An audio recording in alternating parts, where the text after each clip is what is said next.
Hey everyone! So, I decided to do like an acrylics basics video, like 101, right?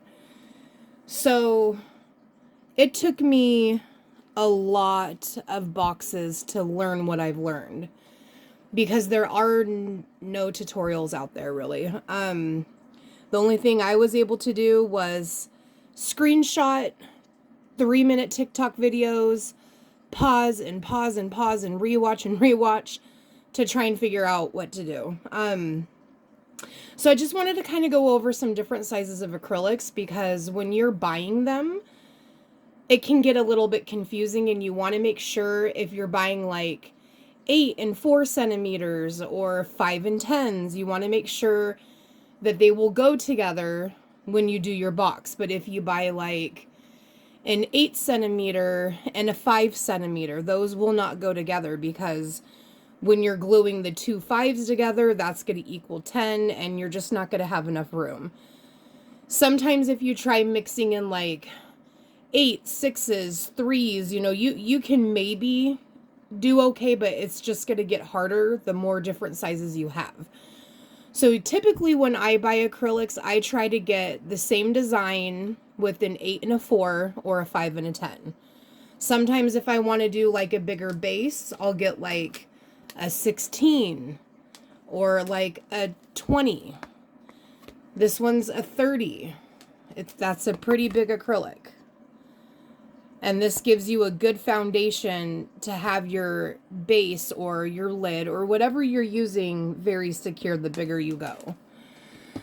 The one thing I did want to show you is I've kind of noticed that each host on TikTok, where you can buy acrylics, I think they measure them all differently. So I got my little measuring tape out.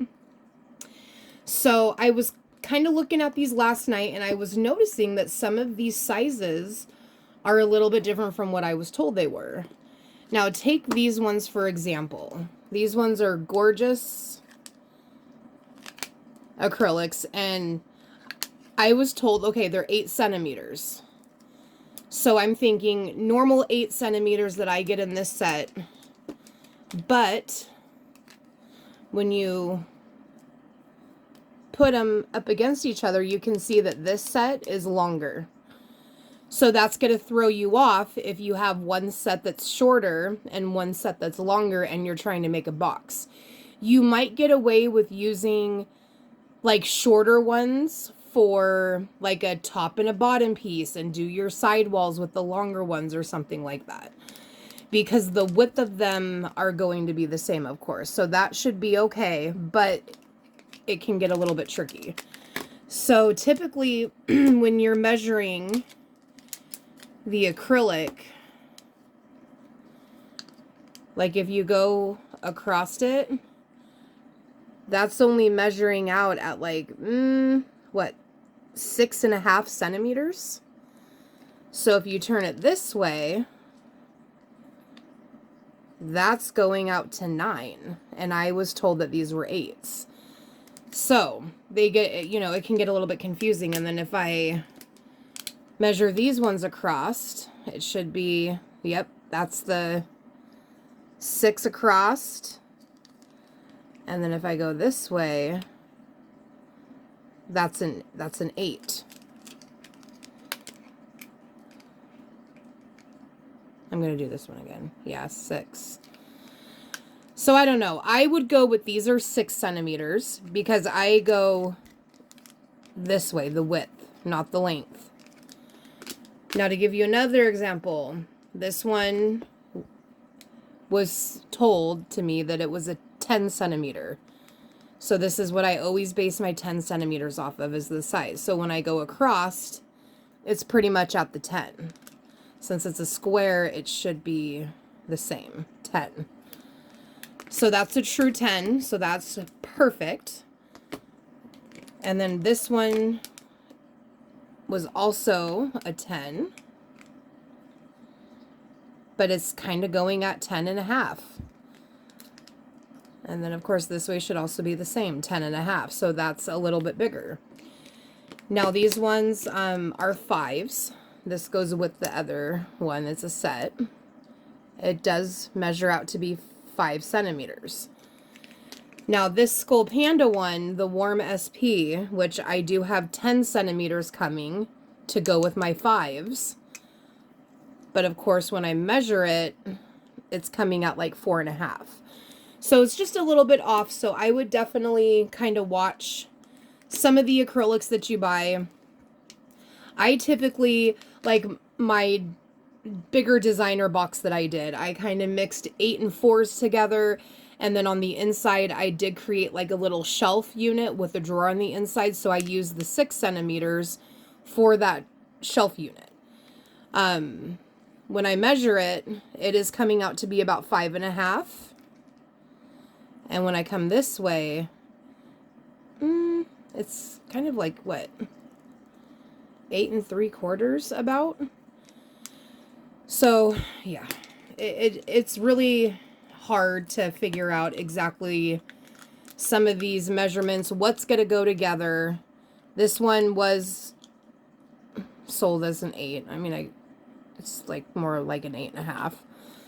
But as long as you get the same set of the same, you know, the same design sizes that go together, whether it's 8 and 4 or 5 and 10 or 8, 4, 16 or 5, 10, 20, you can definitely make a good box. All of those sizes should, you know, should go together. And then these were sold as 3s. That lines up perfectly. And then these little ones are 2s. More like 2.5. So yeah, I would just kind of watch your sizes that you do. This one is a different size, you know. I've never really seen ones at this size before. When I did measure it, I think, yeah, it was like close, pretty much a 5. But then when you come over here, it's coming up to almost 6.5. But then when you take, which is the one that was 5, this one. And then when you put it up against this 5, you know, like the length, just like these two 8s are a little bit off. So that's why it's so important when you are doing a box that you pre-plan your design ahead of time. You lay your acrylics out, push them together, and make sure everything's going to fit. Put them on top of the, you know, your bottom pieces. So that way, before you start gluing, you know they're all going to work together. Okay, so other ones that you can get are like the round ones. And then you can get, they call these coasters. These ones are pretty good to make like pencil pen holders. I really haven't done anything too big with that, but you would just basically glue it along these edges. And of course, it's always good when you're getting that set. This basically came with these, so that really helped, because it's really hard when you're new at acrylics and you don't know what you're getting and you're trying to assume on a live on TikTok if you're getting the right sizes or not. So earlier, like I was saying how like, oh, this one, I don't want to unravel this. This should be a 16. Hold on. Let's just move it back a little. I just didn't want to unravel my measuring tape all the way. Here, I'll even go to 30 because I have a 30 centimeter. But I like getting the bigger pieces when I can, especially to use for like the floor or the lid of the box. Because then I'm not gluing other pieces together and it's more secure when you're using a bigger piece. So like this one, it should be a 16. It's about a 16.5. This one, so this one you could work with like your 8 and 4 centimeters. 8, 4, 16, all even numbers. This one should be like a 20. Yeah, little over. But with the 20 centimeters, you would want to work with 5s and 10s. This is such a pretty design. Okay. And then, of course, 30 centimeters. This would also probably work well with 5s and 10s. I mean, this way it's technically only measuring at like 22.5. So this way is pretty much like 30.5. So they're going this way for the measurements on this one.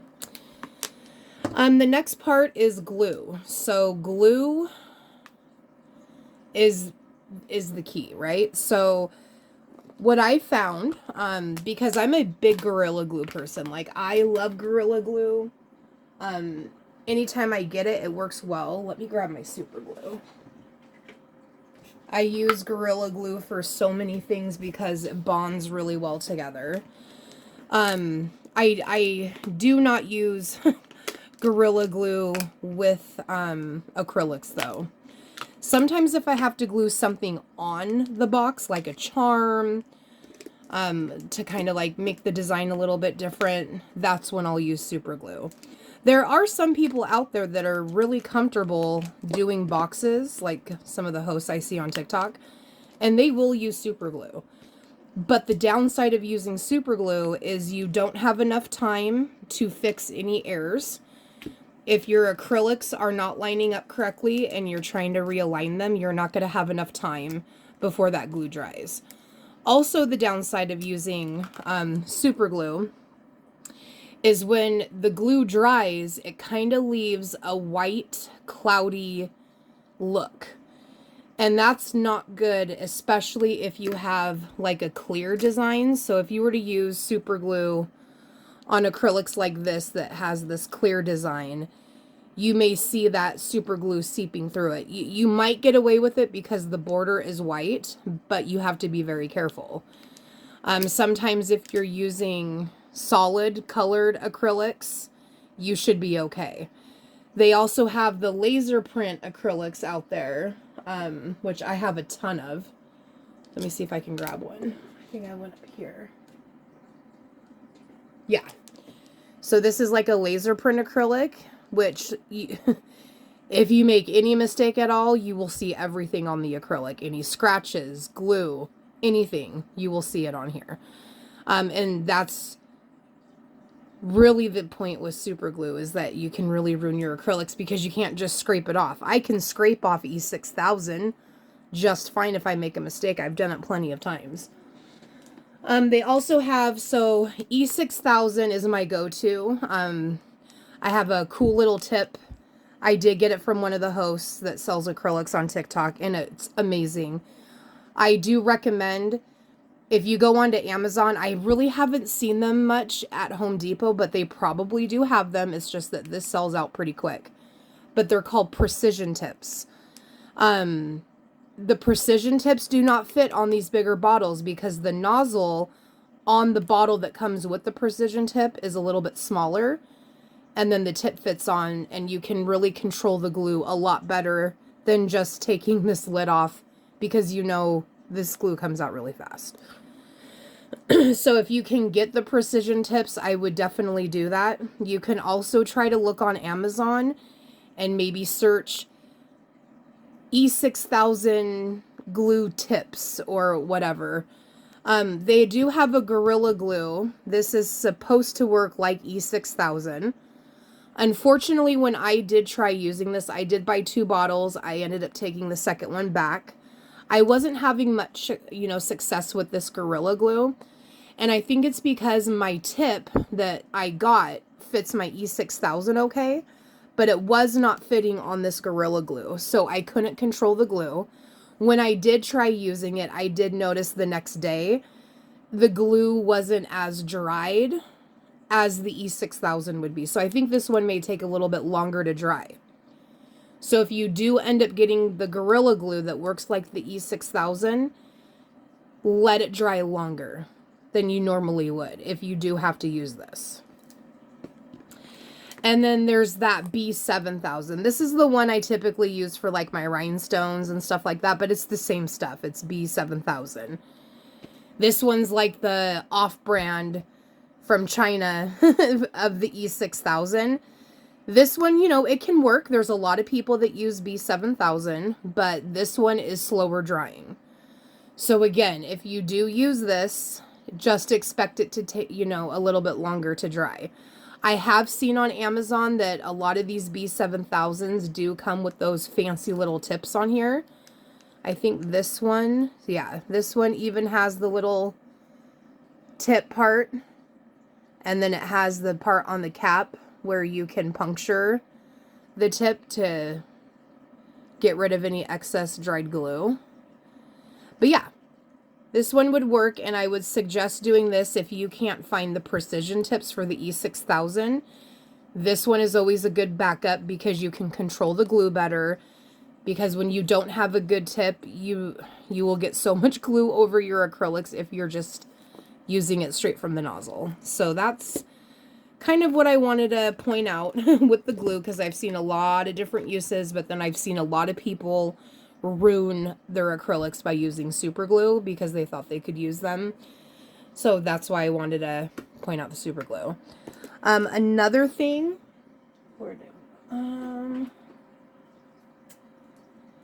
tweezers. Tweezers are like my best friend. I just get, what, they're Kiss tweezers. These have been amazing for me.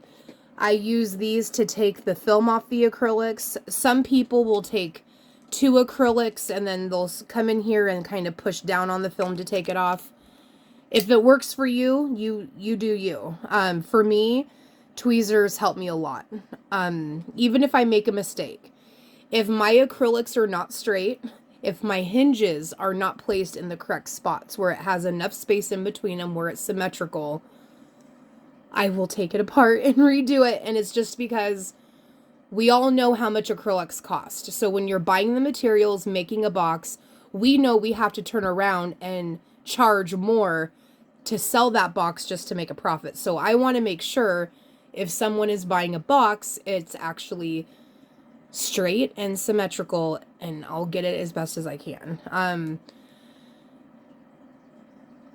I just kind of like close my tweezers. Like if I have to pull off an acrylic and then fix it, I'll use like the bottom side and just kind of go back and forth and get that glue scraped off.